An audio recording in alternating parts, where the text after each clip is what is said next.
Good morning, good afternoon, good evening, and welcome to Third Culture Convos.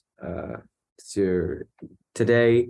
I actually wanted to talk to you guys about something that I saw yesterday, and I wanted to see what your take was. So yesterday, Iran. So the U.S. Like I guess in a show of solidarity with it's odd, but the U.S. puts up a flag of Iran, but they take away the emblem of the Iranian, like the emblem, the lion, I guess, in the middle.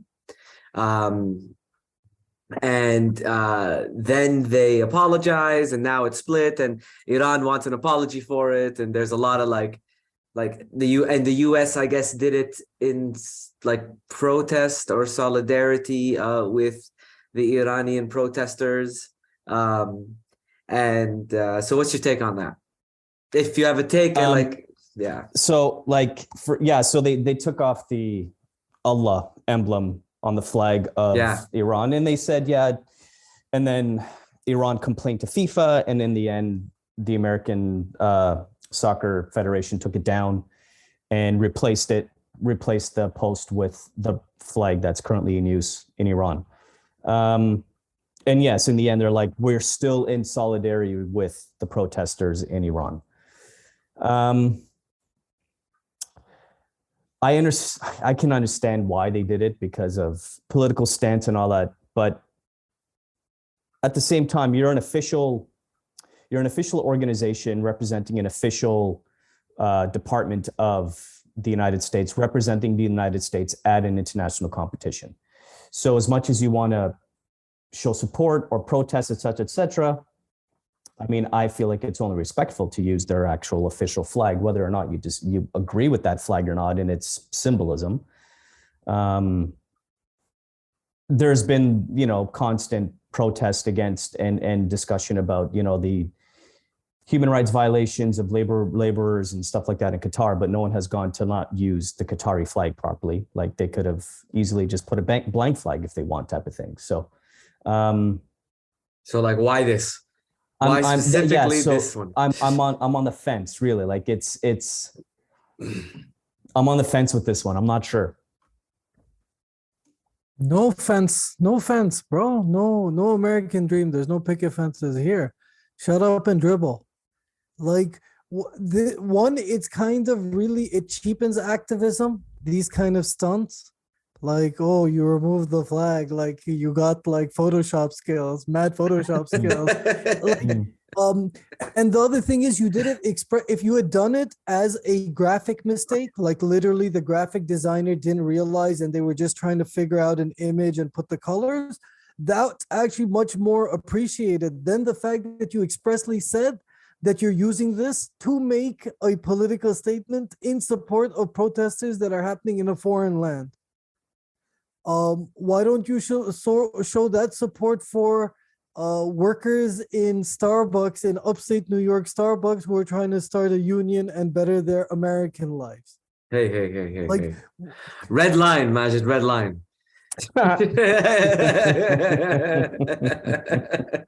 I call foul. I've been warned before the yellow card. This is the warning. Sure. But it's only one. It's only one. It's not even my second yet. It's only one. You can't. Don't use the U word and America in the same sentence.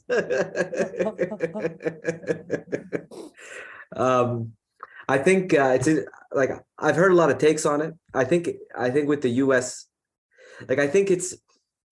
it continues the same trend that I feel like in general the West has been having with this World Cup, which is absolute tone deafness to other people's perspectives that aren't in the West. Islam's a big deal, and even within Iran or within any of our countries, or any of these countries, even conflict that exists between the populace and the government, even if the government is Islamic or not, Islam is a very personal thing. And so when you particularly remove, instead of removing the color of one stripe, you remove the Allah part, the Islam part, it's easily unappreciated. by the East, mainly because like wait, because the US doesn't represent like even a faction of Islam, right? Like they don't, like what gives you the right to do that? Like with when it comes to our own conflict. So there But is I an have a question. Islamophobic thing. I have a question though. Yeah. How many of these people do you think that were in charge of putting up these? Because really, what do? You have an image. It's not even that you're not even like generating an image. You're just taking a picture and removing that part of it. Yeah. How many of these people do you think that are in charge of this department actually know what they were doing? Like actually knew what they were like removing? could actually like read into the fact that this is they probably don't. But that's what I mean know. about connection that's why you're talking about, that personal religious, but also it's connected to the country. Like how many of them know this context? Yeah. Yeah, Well, that's no, why I I mean, say I think tone they deaf. probably That's think why I'm that the- saying they're deaf to it. They can't And They probably hear think it. Yeah. I They would probably argue, think in it's some fact, fancy design of some sort. Like they don't know what it says in Arabic. No, they know, and I would argue they like were quite gleeful when they got to remove it. Some of them, the ones who did know, were probably very happy about it. Do you think they were sitting there in their office in like we're sticking it in to 'em. Connecticut somewhere, like in New Haven, and like, this is funny. Like, Well, and the whole like this is like more Western activism, where like the symbols are feels like more important, like the symbolic activism, right? I mean, like last week we've been talking about this a lot, but like some guy in Belgium glued his the gluing thing, glued his hand to the runway, right? And it, like they had to divert a bunch of flights. They had to I didn't hear about this. Yeah. I think they stopped sharing it because maybe like it's like when the fans run on the pitch and they don't on want the to show pitch it. and they don't want to show them because that's like makes more fans want to run onto the pitch. I think it's the same. It may or may not be the same thing, but yeah, some guy like glued his hand.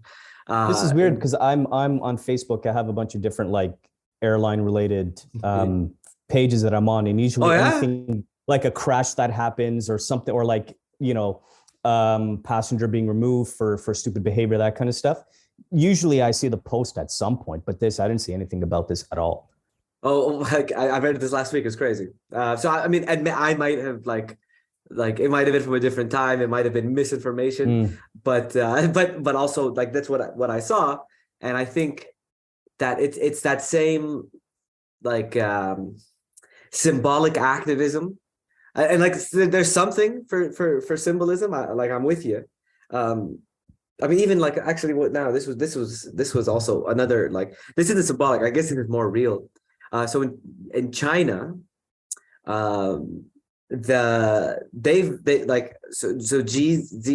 G's a policy, zero COVID policy, has led to like 2 to 3 months of like lockdowns in like some places, right? Like in some places in China, like 100, it's been 100 days. It's like now it's like 2.5 years, 3 years since COVID started, and they're still in like a 100-day like lockdown.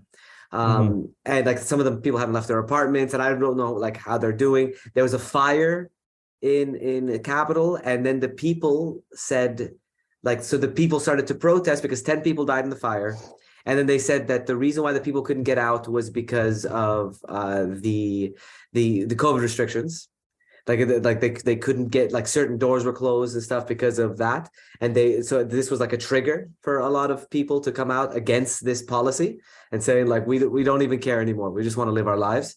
And then the Chinese authorities said, well, the reason why some people died in the fire was because they didn't like follow the instructions properly. They didn't follow the signs well. And like, it's clearly their fault that they died in the fire, which also just made it worse.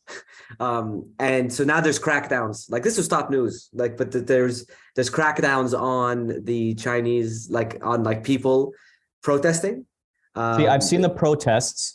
But the thing is, I've seen the protests, but the captions that I've seen related to the protests is saying that at one of China's largest iPhone factories, that people are protesting poor wages and poor work conditions and that kind of stuff. And like, it's a massive protest in the middle of the street where people are picking up these barricades and throwing them at whoever these, I don't know who the people are in hazmat suits. And I'm like, this doesn't make any sense. They're picking up the barricades and like poles and stuff off the street and throwing it at the people who are trying to, control the crowd, but they're in hazmat suits. And I'm like, are they the police? Like, what's going on here? You're I'm like, this caption doesn't make sense. I've heard that like iPhones are involved. And like that there is an iPhone involved with factory, but I heard that, but I haven't seen and read that in any of the like news that I've read about these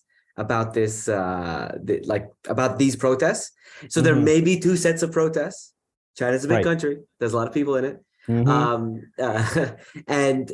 there's a lot of reasons to protest, but I think this is one of it's actually, but I also don't know if when they share the news, whenever the news is being shared, there is a reason.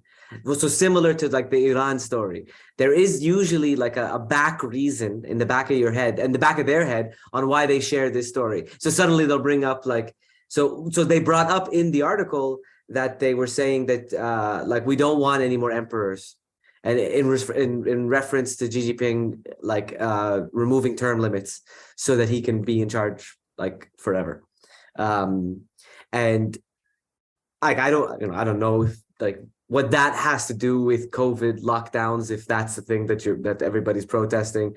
Well, I don't know how that has to do with that, but I do know that when the media wants to make like the boogeyman look boogier, then they'll do those types of like stories that like be like, oh yeah, and then there's like this and then they're upset because they didn't qualify for the World Cup because that goal. Like they'll just they'll just start to pull all these things in to do like a smear campaign, let's say, and then so it becomes harder for the listener to discern what's the truth. Like, well, is it really a smear? Like, I'll give you a good example because I just sent you in WhatsApp. I just sent you the video that I was talking about. The thing about this exact same video that I just sent you guys in the WhatsApp group, I've seen two different captions related to this video. So the one caption that I've seen before says that it's the protesters at the iPhone factory protesting against work wages and that kind of stuff. And then this one that I just sent you is saying that they're protesting against the zero COVID lockdowns. So it's like, again, it's this whole social media bullshit. So they're saying like, both.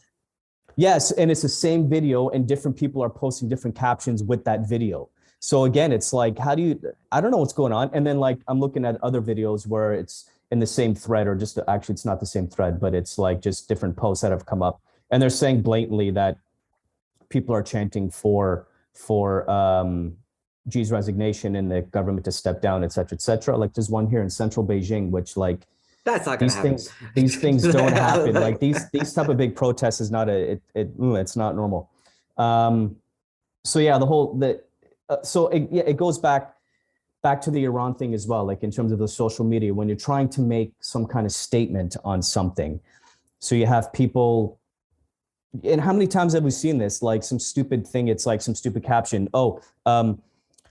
Muslim woman punches donkey, like something stupid like that. And it's like, there's no context for this story. Like, what is this caption? It's ridiculous. What are you trying to do here? So to now back to the social media team with the whole United States Soccer Federation and removing a law on the Iranian flag.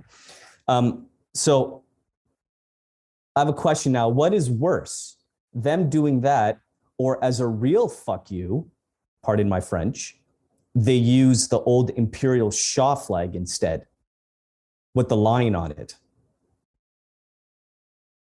And either say that as, they could have said one or two things if they did that. They could have said, it was an honest mistake. Versus Persia. At that point, call it America versus Persia then. Like, right. But you can say it's an honest mistake. We used the wrong flag, which hasn't been in use since the. Honestly, man, I didn't know that they we did it on purpose in solidarity with. It's crazy the level of ignorance I have about this, because I never thought. I mean, I imagine that most other people, most other people can't, like, that's a nuanced difference, right? When you look at, especially like if you're watching like games, the flag is like a centimeter by a centimeter, right? Like detail you can't capture, right? Like that's why these flags are simple, because you could see them from far, and they can be small. But I didn't know. I know that there's an emblem, but I mean, I honestly, I'm gonna be like, maybe this is, I'll own up to my own ignorance. I didn't know if it said Allahu Akbar. I don't know if there was I thought there was still a lion. I thought it was a lion that they removed. Now you're telling me that they put the lion back? Like, but if they, like that nuance, nobody would see. But you notice the emblem being missing. You know what I'm saying. What I'm saying is that the original flag before the Islamic Revolution was the old school imperial one under the Shah, and then they changed it to they removed that emblem and replaced it with Allah. So what I'm saying is that if they really wanted to go balls to the wall type of thing in this type of situation, the more clever thing I think would have been to use the old flag, pre-revolution flag, and that would have been a real FU to the Iranian government. In my mind, I think the problem with the symbolic showings, with like, I think I'll stick with what I'm saying, is that the problem with the symbolic showings is like, if you really want to make a symbolic showing, how about this? How about in protest, forfeit the match? Don't play the match.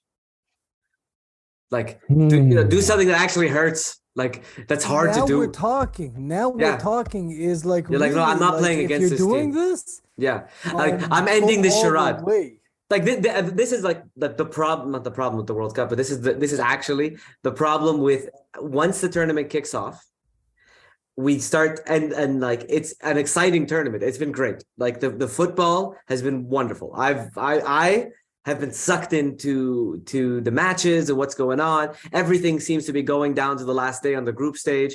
This is a very fun group stage. I absolutely love it. My problem is that totally begins to distract. Like we'll allow the charade to continue. Like that. This is the whole problem with the World Cup, is that nothing will change, because once the show goes on, we want to watch the show. Everyone wants to be in the show. Everybody plays the show, and and the players that are like, just like Colin Kaepernick, that like actually do put their like careers where they're with their principles, like whatever they're saying and what they do, and they tie the two together, they end up like dust in the wind and gone.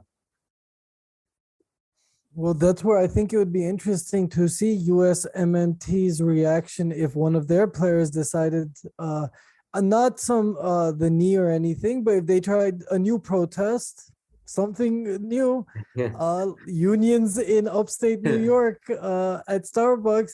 Let's see their reaction then. The other thing is, I would like to go back to history for a second. Do you guys know the famous Tommy Smith photo? The one where the guy's raising he's on the Olympic podium and he's raising the fist to show like Black Power and stuff, him and the other guy.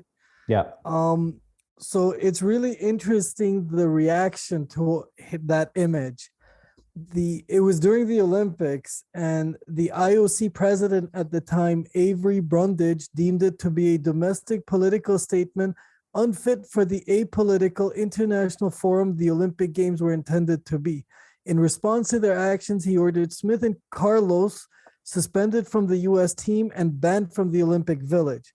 When the U.S. Olympic Committee refused, Brundage threatened to ban the entire U.S. track team. This threat led to the expulsion of the two athletes from the games.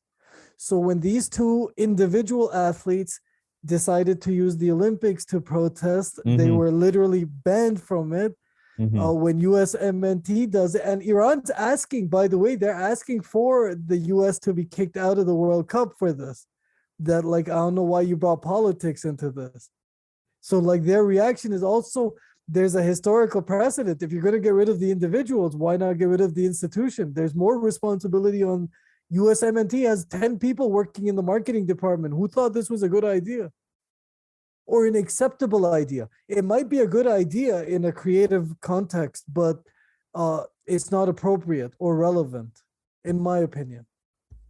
Here, the thing is for me is that, and so I understand it's a very contemporary issue because of the protests that are currently happening in Iran related to what happened. Unfortunately, to the woman who lost her life at the hands of regime operators. But it's not the first time that Iran and the United States have met each other in the World Cup, for one, and in some type of international competition. And there's always been loggerheads. There's always been some kind of friction and animosity between the two, especially. I mean, and so it seems to me like it obviously it is a very opportunist type of strategy to show your support for a very grassroots level of protest that's happening in Iran. But as far as I can remember, in previous meetings between the two countries in international competitions, like I really don't remember anything this overt in terms of from the United States side to like really. It seems like there's a lot that. Well, I think it seems like there's a lot of this now. Like, I mean, especially with the location of the World Cup, and like there's been a lot of, and of course the powers that be want you to like, let's just get on with the football. But there's. Did you guys see there was the German team did a protest where they took the they photo, covered their team mouths. photo, Where but they covered their mouths. Yeah. But then the fans have recently, whenever Germany is playing, opposing fans have started taking out photos of Mesut Ozil and reminding the German team that, again, like we had, like you had a talent, a foreign player, kind of third culture kid, actually, Mesut Ozil, and you guys didn't treat him with respect. So I don't know who you're throwing like glass houses and all that. Yeah. I like it. It seems like this is like so definitely one of the more heated. Like I mean, in all the tournaments like up to this point, like I mean, Russia was this like you see definitely that there's a trend of it going up.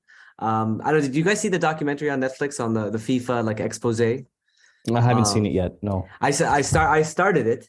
And like, you know, it basically like the history of the World Cup and FIFA as an organizing committee. And like, it's just like reeks in corruption, like starting in like 74 and the whole, like the World Cup in itself it's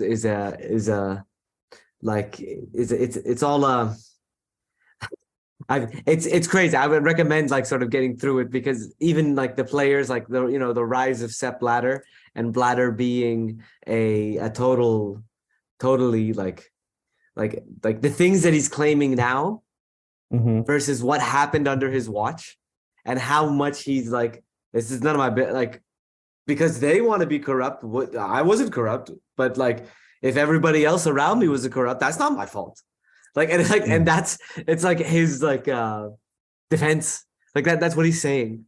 And that's a very interesting, like, I think it's an interesting take.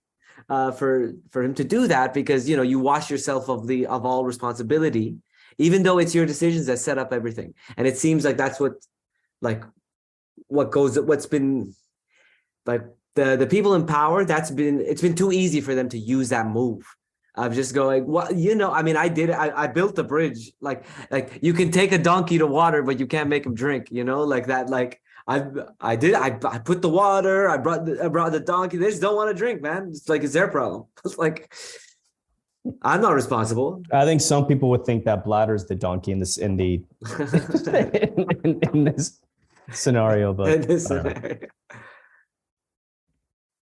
yeah, well, speaking of donkeys, I mean, if you look at like the George W. Bush regime, the decisions they made are so disastrous, and we're still feeling those consequences from 2000 today. And there's a clear video of him sitting in a debate with Al Gore, and Al Gore says, yeah, like it is America's duty to keep the world in check, and America is the world leader, and we need to. And George W. Bush at that time during the debate before he won the election literally says, no, I think the world needs to be by itself. They need to figure it out. We're nobody. We're not nation builders. We need to focus on ourselves. And within a year of that or 2 years of that, he was trying to build two nations. He was destroying two nations and telling us he's building them. And there was no consequences, though. They don't even, like, I think I've said this on this show before. It's, if you bring up the war in Iraq, no one wants to talk about it. No one wants to, like, it's really weird, and it shows that, like, man, you got, like, let's at least analyze and learn lessons from it, right? That's why, like, Germany has kept the concentration camps. That's why Japan has its like shrines and stuff to the war that like, yo, never forget kind of thing. Here with these regimes, the Blair and Bush regimes, it's the same thing as Blatter. Bush, Blair, and Blatter. I mean, they came Wait. did There was a disastrous war in stuff, and Iraq. they're just chilling. there, there was a war in Iraq. The funny What are you thing talking And about, the man? excuse is, and the funny thing is, the excuse for everyone is maybe this stuff happened, maybe we didn't make the right decisions, but I made the right decision. It was those guys who made the wrong ones. Yeah. I always did everything right. And related to that is one of the people that made the decision, quote unquote, was that infamous presentation by Colin Powell showing all these installations and military installations around Iraq. These are WMD factories, and they're housing them here and housing them there, et cetera, where we got to hit these targets. And then they hit the targets, whatever it is, and they find nothing. And then what, 5, 6, 7 years later, oh no, the information wasn't true. We were fed wrong information by our other people on the ground who were supposed to be our allies and all that kind of stuff. And it got swept under the rug, and no one was taken to any type of Supreme Court or anything, or any type of like judiciary, any type of proceedings at all for libel, slander, whatever the hell, and fraudulent claims. And so George W. Bush would be like, they told me this stuff. And then Colin Powell can say, they told me this stuff. I just gave you the information that I was given. Well, did you confirm the information? That's a part of your job. When he was the chief of staff, that's part of your. That's why. This is why I mentioned Blair. Rest in peace to Dr. David Kelly. If you guys remember, there was a British weapons expert who had said he had leaked the thing that the British government is sexing up this dossier about the Iraq thing, and then suddenly the next day he was found on his regular walk, committed suicide. Yeah, if you guys remember, a very Russian, George Galloway just made Russian, a movie about him. A Russian tactic. He fell out of a hotel window that doesn't open. Yeah. Straight up. Like it's really, it's kind of like that, and it's like it's so blatant, and there's no consequences. And just by the way, in terms of like the power of marketing, we see the Western leaders as the strong, tough ones. But like, if you listen to the Scent of a Woman at the end of the speech Al Pacino gives about like character and how the Charlie doesn't sell out his friends, and that's what true leaders are about, and they're willing to take the shots. The fact of the matter is, and I know Americans won't appreciate this, but Saddam Hussein, for all his faults, he stood in his country and he died for what he believed in. For whatever you want to say, he stood your trials, he did everything. He like kept fighting. He didn't run from the consequences. Whatever you want to say, these guys, they all killed thousands of their young, innocent, not to mention the millions of civilians, and they're getting to chill at farmhouses and go on lecture circuits. It's just really weird. Sorry, you can make this. Well, you can say the same thing about Gaddafi as well. So,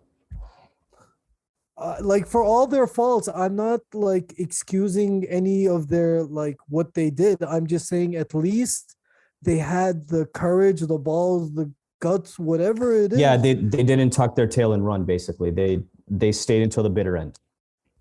Without the Secret Service, 10 sitting in a ranch and 10 Secret Service for life people and stuff. It's a war, and they stayed and they fought and they lost. And they lost. That's it. Like what can unfortunately for them. Don't worry, I covered myself with Waseem. Unfortunately. Footnote. I wonder how much room we have for mistakes. How much leeway we have. Yeah. Well, like, given we've talked about Sepp Blatter, George W. Bush, Xi Jinping, I don't think we have much room anymore. Not really. But the thing that gets to me about this whole situation is that so oftentimes people say keep politics out of sport, right? And oftentimes athletes themselves would say, I'm not a politician. I just play football. I just play baseball. I just play basketball, all that kind of stuff. but then they get bent out of shape when they can't wear, for example, the rainbow armband at the World Cup. And then, the one thing that really was hilarious to me actually was the USA-England match, because now taking the knee has become the English thing. The Americans didn't do it before that match. And I'm like, that was your thing. Your country exported that to, I mean, for whatever reason, England took it on. But it's like the England players, they did it during the countdown. You know how they do the countdown before they, so it's like 5, 4, whatever. So at 5, England players down on one knee, and the Americans are just kind of like, are we supposed to do it too? Like, what are you doing here? I found that to be incredibly hilarious. But yeah, it's just, yeah, I'm sorry. It's just, one second, Rashed? Let me interject here. In the same Wikipedia article about Tommy Smith, who had raised his fist during the Olympics, another guy, Ralph Boston, a black U.S. long jumper at the 1968 Games, stated, the rest of the world didn't seem to find it such a derogatory thing. They thought it was very positive. Only America thought it was bad. End quote. The men's gesture had lingering effects for all 3 athletes, the most serious of which were death threats against Smith, Carlos, and their families. Following their suspension by the IOC, they faced economic hardship. I just wanted to throw, like, what you're saying is literally like history repeats itself. The rest of the world is kind of like, oh, you know what? Not bad, actually. And the people who created it are like, no, like, get away. It's done. It's finished. But that was so 2018. Like, we're done with this. It's now we're almost in 2023. Forget about it, guys. We're done. And Cap still does not have a job. Even the knee, though, for the English team, Wilfred Zaha, a black, British / Ivorian, I think, or something. He is against the English Premiership teams taking the knee because he thinks it's just demonstrative. It's empty. And nothing empty, right? Yeah, it's incredibly empty. So, like, I don't know. There's layers upon layers. The FA will turn and say, hey, like, we're doing our best. We're supporting you guys. The guys will say, hey, you're not supporting us the right ways. And, like, they both could be true, I guess. And they both could be wrong at the same time. Like, we live in that kind of world. It's just, I mean, so kudos to Zaha for, like, saying, I disagree with it. And that's okay. Yes. Waseem, you're on the phone. We can hear you. Yeah, it's one thing that Zaha can say, I disagree with it. And you know what? Power to him for doing that. I have no qualms with that. But it's just that when players, it's just like it's going through the motions when it's just like, I'll take the knee, or I'm pissed off that I can't wear the armband. But then come out and say, well, I'm just a footballer. I'm not a politician. I don't make these decisions. I don't make these rules. Well, which is it? Because then you go on about saying how disappointed you are that our captain couldn't wear the armband. So you're basically trying to do it 2 different ways, where you're like, I'm annoyed and I'm angry that I can't show this protest because I really believe in this cause, when probably you don't. But in the end say, but I don't make these decisions. Well, the other thing is looking forward now. So is it fair game in every World Cup to, like, just inject, like, to the build up to any World Cup? Is it always going to be this country is shit because of this, and are we going to reason? start Because judging all the countries? There's always going to be at least one target. And as long as Iran is in the World Cup, it's always going to be Iran. Let's just call a spade. Unless there's a regime change. What I mean is, like, the next host, let's say it's Australia. Are we, like, is Al Jazeera allowed to talk about the Aborigine the next treatment? the next World Cup, it's going to be a field day if they really want to go through with it between Canada, Mexico, and the United States. It'll be a field day. Let's just really, which country do you want to talk about in terms of native rights and indigenous rights? Like, let's get real here. Like it's there on a podium just waiting to be like, are you going to touch me or not? A totem pole, maybe? I'm gonna tie this. One love, yo. One love, yo. I'm with you guys. I'm with the natives any day, bro, man. I'm gonna tie this to something that I'd heard, but like, okay, the problem with like the workplace, right? Because all of these organizations are workplaces, right? And one of the like and you know, organizations hire workers, and these are like, and usually these are like white collar workers, right? Because like they're, you know, they're working in the offices and they're up there. But one of the things that is common with almost every workplace that I've ever worked at and everyone I've ever talked to, and like it's like the big MO in terms of the white collar workspace is how can I make sure that I'm free of blame? So every, like, there is no personal responsibility, there's no leadership, and like, you know, you'll every company will set up their values and their corporate, and even the word corporate values is like an oxymoron. But like so they'll set up their values and their systems, but when you get in there, apps literally like every meeting and anyone that works in a workplace, you absolutely, everybody knows what I'm talking about. Like everybody is like, okay, let me document that so that I'm not like, as we spoke on the phone, like as I said, like just to cover as per our conversation in an email, as per our conversation. Yes. Yeah. All to cover your butt. All to cover your butt. And like the whole, and so like innovation is stifled. The corporation's all crazy. And I think that element that exists is what enables like all of this stuff. Well, we can easily tie that back to the World Cup, because the reality is everything that's related to any type of slogans that's, and what you're talking about, approved by FIFA, the No to Racism armband that is approved by FIFA for the captains to wear, that's a part of the marketing gimmick for the World Cup. Coca-Cola, like all the other marketing campaigns as well, like along the side of the pitch. And again, yeah, it all has to, as you're saying, it has to align with their corporate values. So I think one of the biggest things about the backlash related to the rainbow armband is, well, hold on a second here. You're talking about no discrimination during other international events in other parts of the world. And then UEFA, which is not related. I mean, UEFA has the whole Say No to Racism campaign for themselves, which again is a marketing gimmick. Why all of a sudden is this one not a part of your corporate value for this next month?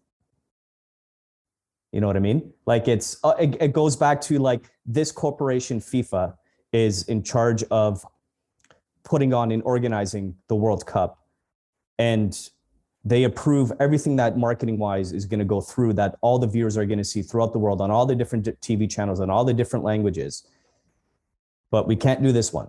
We're not approving this one this year, but we're going to approve it probably in Canada, US, Mexico, because you know, it's a thing there. Like, hey, yeah, we can do it. No problem. So when part of corporate values is not rocking the boat. And FIFA does not want to rock the boat in many, many things. Well, it's just funny when you guys say the corporate values. It's just, I'm looking at like live streams of the games, and it's just funny that the football soccer World Cup is like the two main sponsors that we all recognize immediately are McDonald's and Coca-Cola, which like, where's your how does those two corporations are mutually exclusive from a healthy lifestyle, which is football players' lifestyle, right? So like, these corporate values seem very, I don't know. That's all I'm saying is I don't know. You remember when Ronaldo had the Coke in front of him and he like put it away?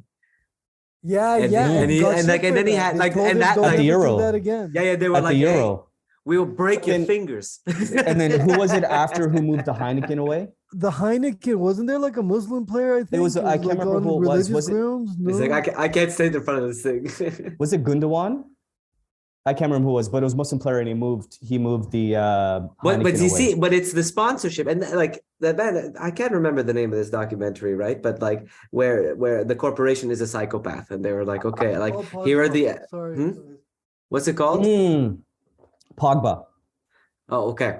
No, Harvard did it. the corporation is the corporation is a psychopath, and so they talk about the psychological markers of psychopaths, and then tied that all up to like as soon as the a corporation is considered a person and has the same rights as a human being, and then a corporation, if they were a human being, they would also be a psychopath, and like because they have all the markers for psychopathy. And the what like in seeing it that way, once they like that's like how do you insult a psychopath? How do you piss off a psychopath, right? Is it as a corporation, because they're just trying to be visible, present, and leaders sitting in the front of the thing with the player behind them, talking. And then when they remove it, right? Like, and this is, it really is like the fact that for FIFA, its biggest sponsors are like, responsible for like obesity like and heart disease. Like then how do you make those two sit together? Like how do you bring those two things together without being a psychopath? And without having people just write it off. I think it's similar to even like the no, I can't talk about this. I can't. There's certain like it's, he put a red line on himself. Red card. I'm sorry. I just leave. Like I'll just leave the pitch. But there's certain like if you work in a particular industry, I know people that worked in the pharmaceutical industries that like worked for Pfizer, and because they worked for Pfizer, they refused the vaccine because they were like, I know this company. I've worked there for 10 years. I'm not taking that. Like, and I left because I couldn't handle it anymore. And I'm like, oh, you handled it for 10 years. That was amazing. So like they did pay you well. But everyone has a limit, right? And so, but when I do hear that from the people that do work there, that like work there, and I hear about these things, like, what ultimately the only way is to get out. Like the only way to even live with any of this stuff is to get out. And so I'm for the guys, the off the grid people that like go off and like live in the forests and they end up like, doing all that stuff. I get the logic behind that. And I hear like more and more people going towards that.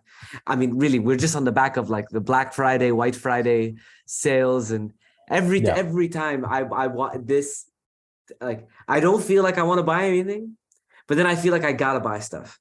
Like this, like it just makes me feel like and it becomes, even though this year apparently in the States it wasn't as much of a cesspool at the stores because people just didn't go to the stores. It's just like it always makes me feel icky. Every year I'm like, I feel weird about this time of year because it's like the holiday that celebrates the psychopathy of corporations. It celebrates and it aligns greed. with the World Cup. Like surprisingly this year it's aligned also with the World Cup. And so like now I'm just swimming in corporate psychopathy. Right.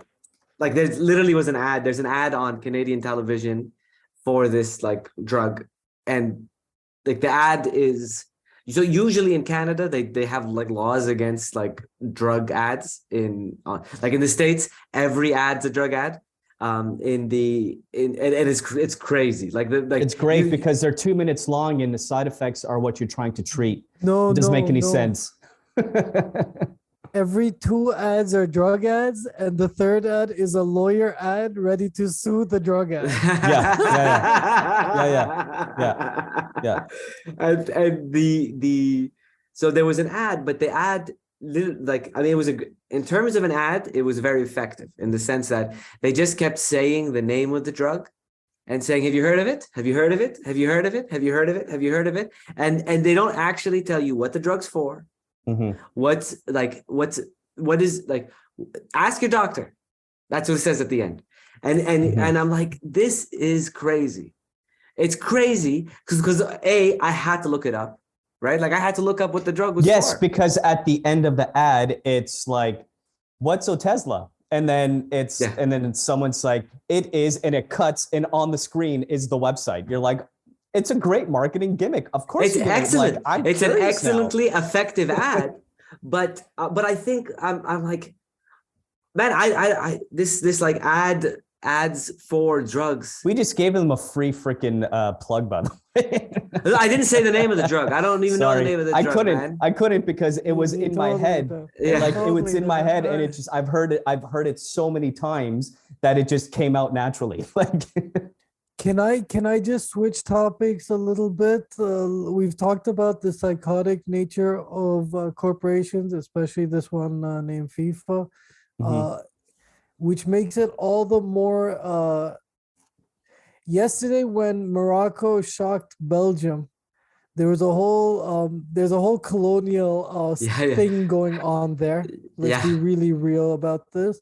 But it was so nice and so heartwarming to see the Moroccan player. I don't know, did you guys see after the game he ran over to his mom? With his mom? Yeah, that was awesome. And it's just so it's so nice to see when the underdog scores a goal means so much more, man. Like if Kevin De Bruyne scores against Morocco, it's just another goal he scored in a long line of them. When Hakimi scores, it's a moment of African history almost. Do you know what I mean? Like it's not even Morocco at that point. We're Pan-African at this point. It's us versus them. And just to see him remember who he is, and to see the Moroccan players do the sajda, like as a Pakistani, having seen our cricket players constantly do it, I was kind of surprised that they do it that much as well. But it was just really nice to see, like, for all of these moments of psychopathy, like that's why we put up with it. On the flip side, I'll say on the flip side, and again, I'd go back to what I was talking about earlier when you see videos posted on Twitter and stuff. The flip side of this is that there's a whole bunch of videos posted, and it's all in it's in Flemish, it's in Dutch, so I had to do the translate on Twitter. So there's videos, and basically one of them said, the Moroccans lose, they riot. The Moroccans win, they riot. Hashtag Brussels. And apparently rioting, the Moroccan community in Brussels was rioting, and there's cars on fire and all this kind of stuff. I don't know about this. I don't know about context because but here's the the incident was over by 8 o'clock at 8 p.m. Everyone had gone home. So like I don't know if this is Scandinavian rioting or if it's like come to Pakistan, we'll show you rioting. Like, you know, like come on. I know. It's stupid. Tires but at the same time, it's Friday like night. Yeah, whatever. It's all good. You know, Saturday. Friday, we gotta be home by 8 because the game tomorrow's early. But the thing is, it's like but it's on the flip side. And now this goes into the whole discussion, completely different discussion about the whole discussion of immigration and migrants and stuff like that in Europe in general. Whereas, I mean, the majority of the Moroccan population in Belgium have been there for a couple of generations now. So like a lot of these people were born in Belgium. They're Belgian born type of thing, right? But yeah, there's that wholesome thing, that the wholesome image that you're talking about with Hakimi with his mom, and it's adorable. It's cute. Like there's this dude, he just scored at the World Cup, and like he's this grown ass man, and he's there and he's all like giddy with his ma. It's so cute. It's adorable. And then you have these people in Belgium going and freaking Moroccans destroying Brussels. And I'm like, oh God, like, well, that's just sour grapes because like they've wasted their greatest generation of football. So like honestly, the final salt to the wound was no, that's what I mean. The greatest generation, like over the last 10 years, every tournament has been like Belgium, Brazil. They're better than Brazil even. And this was the fact that Morocco's the like final straw, because I don't think this was the sort of last dance, the last hurrah. The fact that it was Morocco added that much salt that like they had to lash out. There had to be some, and it is the internet age where we're gonna see sort of the ugliest sides on all sides. Period. Right. Well, I got a question. I have a question for you guys about this. Because I thought of this. Is it better to be like from a nation that is like you know your Brazils, your Argentinas, your Mexico, like not Mexico, your Brazils, your Argentinas, like your big boys, your Germanys, like the big guys that win all the time, the giants, or is it better to be from a minnow, because then you have the opportunity to be a giant killer, and being a giant killer, like supporting the team that is the underdog that wins, is like, it's a unique opportunity. Like you don't get that. Like sure, Germany, you're gonna win 4, 5, 6 times, right? Like you're gonna win 9 out of 10 games. But that one game where you lose to like Costa Rica, right? Like that one game where you lose to Costa Rica, that Right. what it means to Costa Ricans, like that feeling. No German can ever feel that. Could never even like feel what that feels like, because you're the giant. When you're walking around and you're the giant, that's one thing. But being the giant killer, like, oh. So I ask you, like, are you like, no, I want to just keep winning. I want to be the giant, or do I want to be? Well, it's boring if you just keep on winning, isn't it? It's like Canada and hockey. Who cares? Like the World Junior Championship, for example, that happens over the Christmas period, and every year Canada wins, and then the one year that someone upsets and wins, let's say it's the Russian Federation or the Swedes or the Finns, whatever it is. Like we're talking about a tournament where only 6 countries really are relevant in hockey, and everyone bemoans and goes crazy. Oh, what's the state of our development of hockey in Canada? And I'm like, no one cares outside of Canada about this tournament. It's boring. I stopped watching the World Juniors like years ago because I'm like, what's the point? The ideal, for Waseem's question, the ideal is to have like started off as a minnow, seen that team with that shock couple wins at the beginning, and then see them develop over time and end up being giants. And that's happened sometimes. Korea, for example, has done that in front of me. Japan and Korea in 2002. Before 2002, I don't think they were a World Cup like team, but they are now a consistent, like, they're always going to be there. There's a minimum standard for them kind of thing. Or even Cameroon with 1990 after Roger Milla. That moment of like giant killing became a standard bearing for them. It became a like, okay, we have a bare minimum that we can achieve. Let's build on it. So I think for me personally, the ideal answer would be to start off as the giant killer and then live long enough to become the villain. To become the giant? Well, and hopefully Canada does that. This tournament, after this tournament showing, I hope Canada does that, because right now we're not even giant killers. So I just this might get a bit heated, but if we're going to talk about giants, so a political giant in the Middle East is the big I word, not the Iran one, the other I. And so protests, going back to the protest thing. So all of these videos that we're seeing of Israeli journalists being shunned by people on the street, like when they're trying to do live interviews and that kind of stuff. And now, with reason, they're complaining about the type of treatment that they're getting. And thankfully, as far as I know, nobody's been attacked, which is a good thing. And some of the videos are hilarious, though.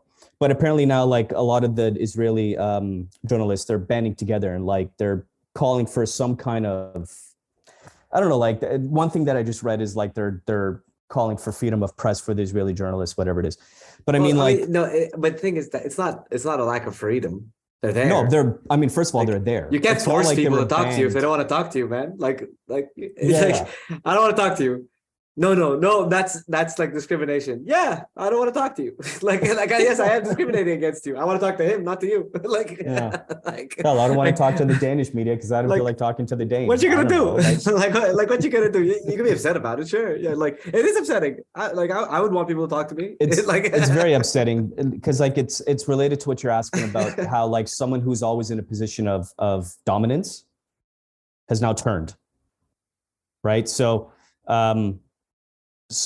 a team, for example, that you're talking about, that like Brazil has been not living up to expectations for a long time now in the World Cup. But it doesn't feel good, does it? Like when you're the one that's dominant all the time, and then it turns and it flips, and it's just like, wait a second, I'm being treated like a piece of crap now all of a sudden. And like, for example, Brazil ended up winning this match 1-0 in the end. But when things aren't going your way, for a lot of people, it ends up becoming a reality check. So it could be a good thing. Like, to be honest with you, it could be a good thing that this is happening to some of the Israeli journalists, because some of them are reluctant to criticize Israel's policies. And we go back to things that we're talking, and I don't actually agree with a lot of the things that I've seen in how people were treating these journalists, because we go back to what we've talked about before, how examples from the Prophet, alayhi salam, for example, that treat your adversary with respect and love, so that at least you can have some kind of dialogue, so you can talk to each other. And I feel like it'd be more productive if there was fewer of these. But then again, we don't know how many people have actually stood and talked with these really journalists, because all we're seeing that's being posted are the people shunning them. And that could very well be on purpose. Again, marketing gimmicks could very well be on purpose.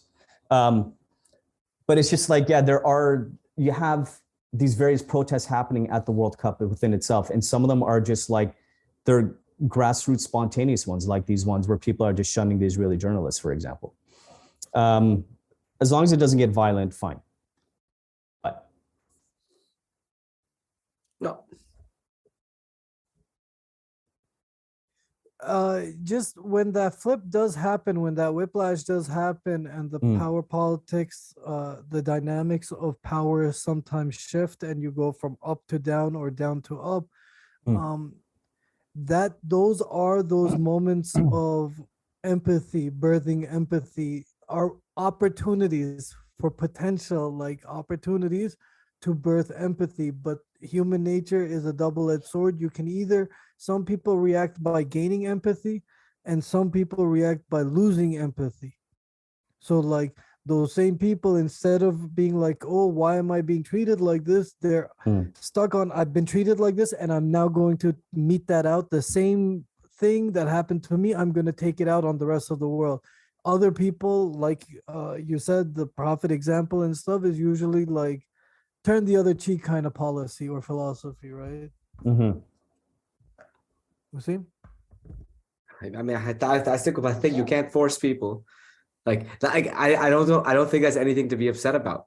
I mean, especially because as a journalist, like when you're representing your country in terms of media, right? What? No, I think both sides are kind of wrong and right at the same time. Like Qatar, you're hosting the World Cup. What were you expecting? People from the world are going to be coming. So like you have to be ready. At the same time, if people don't want to talk to you, like maybe you should ask why. but the funny thing too is that there's a couple of them that tried to play it off as if they weren't Israeli journalists too. So that's a stupid tactic as well.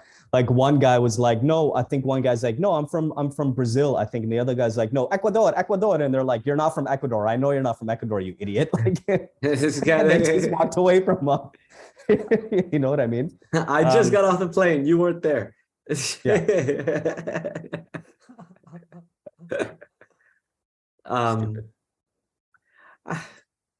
I don't know. I mean, like it just ties me back to the thing. Like, can you force people to like? I mean, with anything, right? Like, I mean, even within this is a conversation in Canada and like everywhere in the world, right?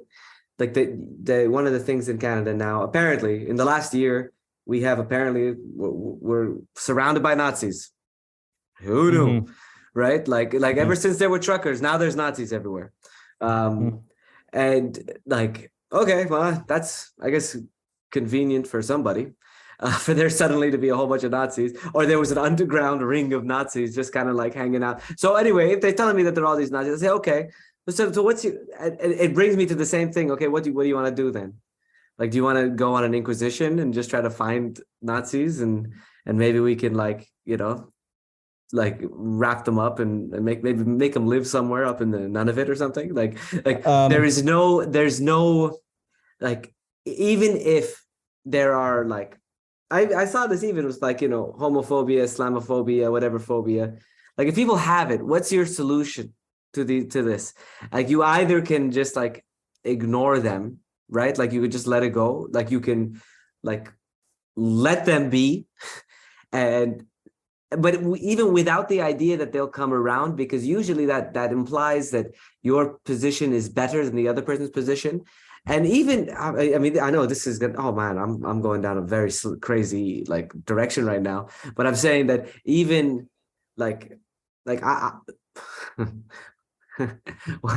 what if Nazis are right?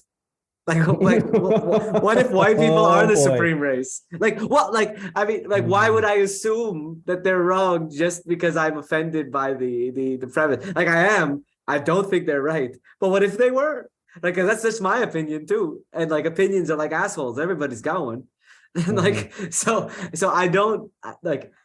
So like, it's just like my logic to what to do with, like, there's hate in the world. Okay, what do you want? Like, what do you want? There's Well, to me, there's more, like, there's hate in my heart. Like, there's hate in my heart. I'm sure there is, man. Like, I'm a human being too. I try, like, I work on it. I deal with it. I try to fill it with love. I do what I can. And so for some people, how do they do that? They pray.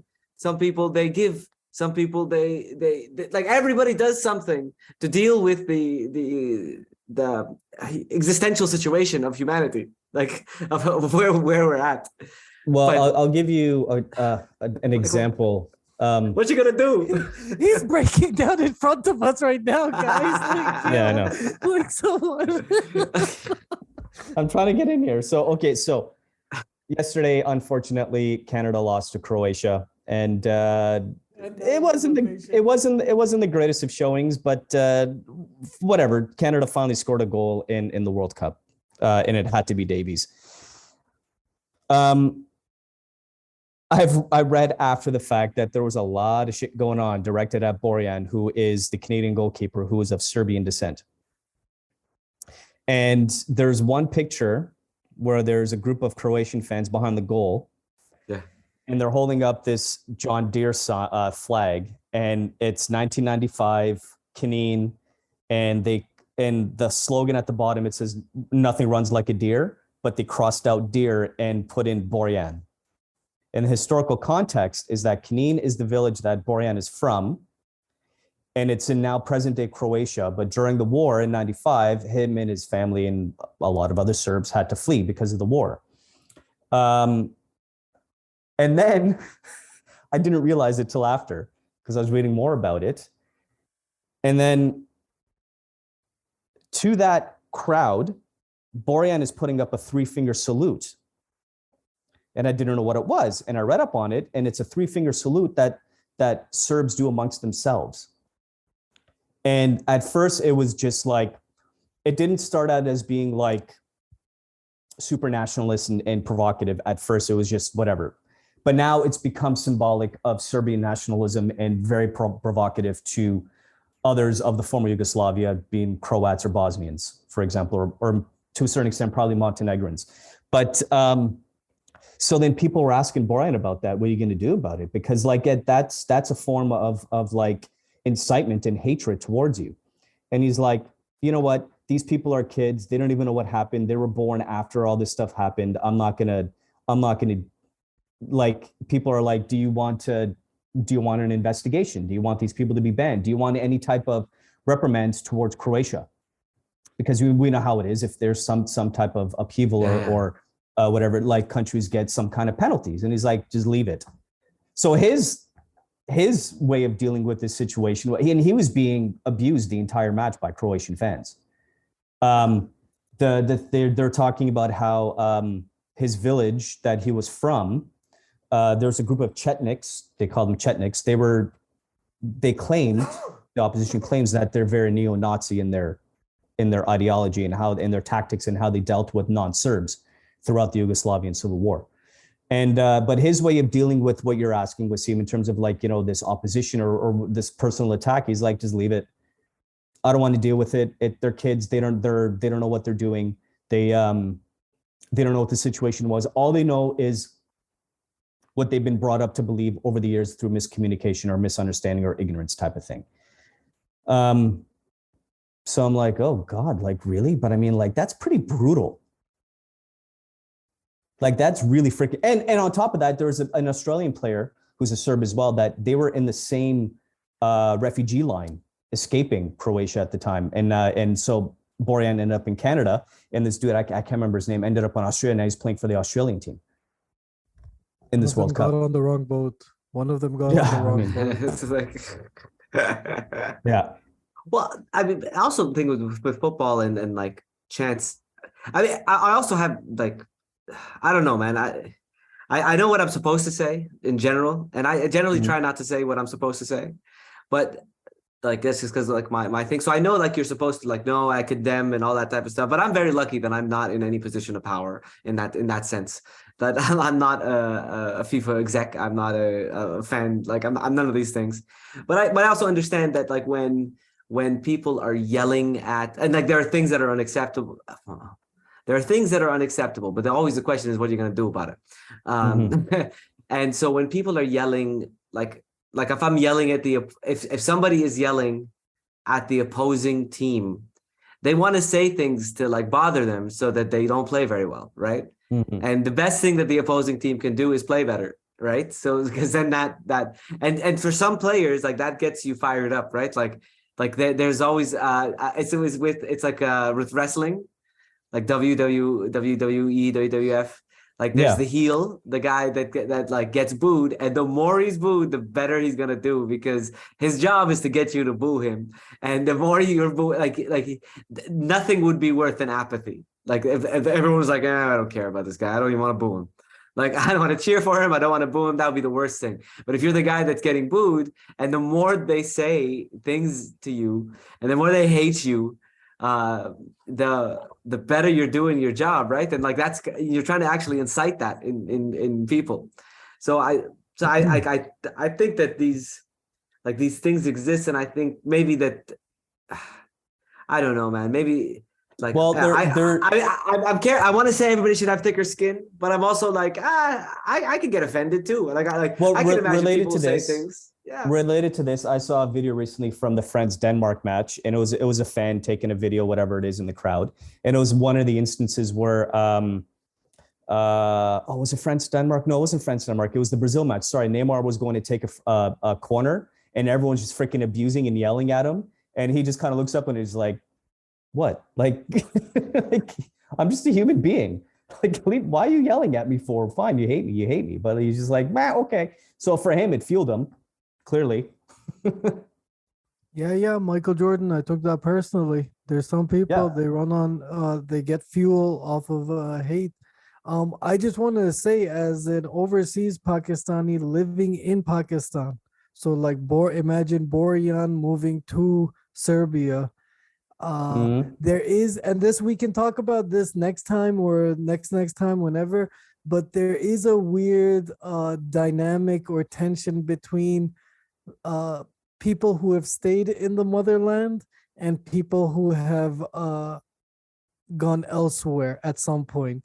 And there is a really weird like credibility debate that's not spoken necessarily, but it's understood that Absolutely. like I'm realer than you because I stayed and suffered.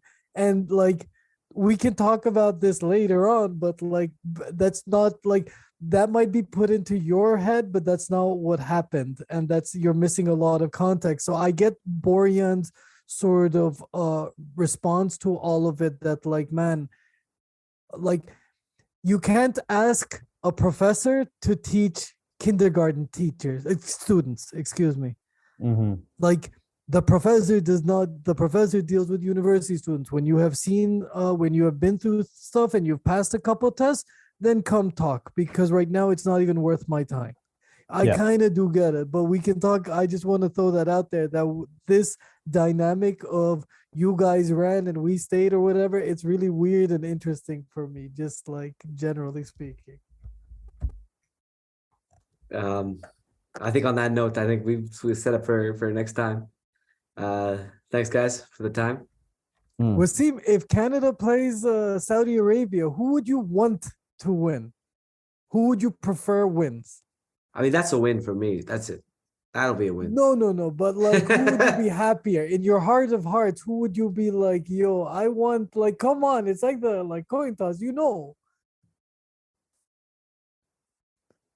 Like, I'll tell you, if Pakistan played Canada in kind of anything, I would want Pakistan just because of that underdog dynamic. And like, haram, you guys don't really like, this is the entertainment that's gonna last. Like, we'll milk this entertainment for a year. There'd be so much, man. There'd be so much context. It's an impossible question to answer in the hypothetical.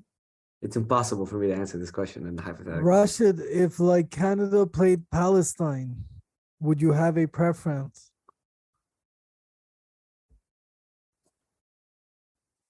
Oh boy. I know the answer. Are we to that talking question. about? Are we talking about a friendly, or are we talking about an actual competition? No, it's World Cup final. It's the last World Cup ever. It's over. FIFA has been bought out by Disney, and they're not streaming the rights to anyone unless you get Disney This Plus, would be which is for quite the dystopian $300. reality. This would be a really dystopian reality. But somehow Palestine is playing Canada in the World Cup, the last World Cup final ever. Who do you want winning? Oh my God, I hate you. I hate you so much. I should ask you the question. If Canada was playing Pakistan in a cricket final, who the hell do you want? Like, where would you stand with cricket this? In cricket Canada, but in football Pakistan, the underdog. In the context, I want the underdog to like. But who would be the underdog? Canada and Palestine. Who would be the underdog in this situation? If they both made it to the final, they're both pretty damn good teams at that point. There's really, I mean, who would be the underdog? You tell me. Obviously Palestine would be the underdog, because let's assume that if this ends up happening, Palestine actually becomes a country of some sort, whether it's binational state or if it's Palestine within itself. I don't know. I mean, the fact that they'll never make it the World Cup unless the political situation improves and the social situation improves, really. Man. But there's no winning. I don't know, man. It's a tough question. There's no happiness in this situation. I'd be sad. Here's the thing. So because one of them has to lose, I'm sad. One of them has to lose. The opposite. Yeah. The reverse, yo. You know what? I'm not happy for the winner. I'm sad for the loser. I'm sad for the loser. I'm just gonna be miserable. Like, regardless. Like, I'll be like, God forbid that day comes. Like, very neurotic of you. Yeah, very much. Man. Man, no. I don't want to. I don't know. That's actually a very good question. It's a really tough one to answer. So I don't. Like the leaders we spoke about, he will not answer it. He'll just sort of pretend to answer. Like, listen, we'll say some words in response, but we're not going to reply. Like I've always said, I believe in winning. I believe, exactly.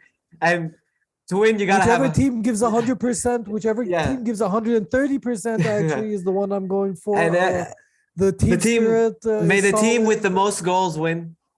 God, this sounds like a post hockey interview. When the team scores more, they win, and so you gotta score more than the other team, and so there's my political. What's that old quote from? Was it Sir Bobby Robson, where he's like, we had a great team on paper, but unfortunately we played on grass. It's like one of those. Nice ending. See you later, alligator. Bye. Bye. Peace.